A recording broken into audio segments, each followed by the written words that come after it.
గనులుగా చేసే దేవునికి స్తోత్రములు. ఇప్పుడు మనం చదువుకునే వాక్యం సమూయేలు 2వ గ్రంథం 23 అధ్యాయం 22 నుంచి 39 వరకు. ఈ కార్యములు యెహోయాదా కుమారుడైన బెనయా చేసినందున ఆ ముగ్గురు బలాఢ్యుల్లోనూ అతడు పేరు పొంది ఆ 30 మందిలో గనుడాయను.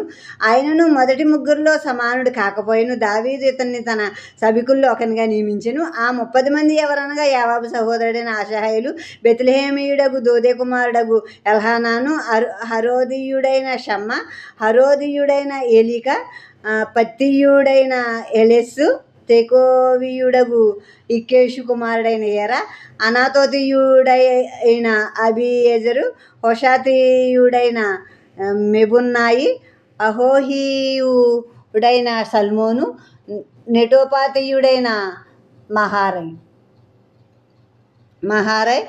మహారై, నెటోపాతీయుడైన బెనాయాకు పుట్టిన హేలెబు, బెన్యామీనీయుల గిబియాలో పుట్టిన రీబై కుమారుడైన ఇత్తాయి, పిరాతోనీయుడైన బెనాయా, గాయిషు ఏళ్ల నడుమ నివసించు హిద్దాయి, అర్బాతీయుడైన అబియాల్బోను, బర్హూమీయుడైన అజ్మావేతు, షయల్బోనీయుడైన ఎల్హబ్బ, యెషేను యొక్క కుమారుల్లో యోనాతాను, హరారీయుడైన షమ్మా, హరారీయుడైన షారారునకు పుట్టిన అహీయాము, మయాకాతీయునికి పుట్టిన అహాషాయి కుమారుడైన ఎలీపెలెటు, గెలోనీయుడైన అహీతోపేలు కుమారుడగు ఎలియాము, కర్మేతీయుడైన హెస్రాయ్, అర్బీయుడైన పయరై, శోభావాడగు నాతాను యొక్క కుమారుడైన ఏగాలు, గాదీయుడైన బాని, అమ్మోనీయుడైన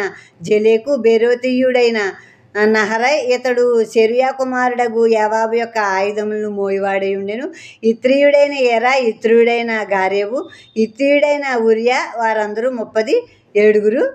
ఇంకొక మారు యెహోవా కోపము ఇశ్రాయేల్ మీద రగులుకొనగా ఆయన దావీదును వారి మీదికి ప్రేరేపణ చేసి, నువ్వు పోయి ఇశ్రాయేల్ వారిని యూదా వారిని లెక్కించమని అతనికి ఆజ్ఞ ఇచ్చెను.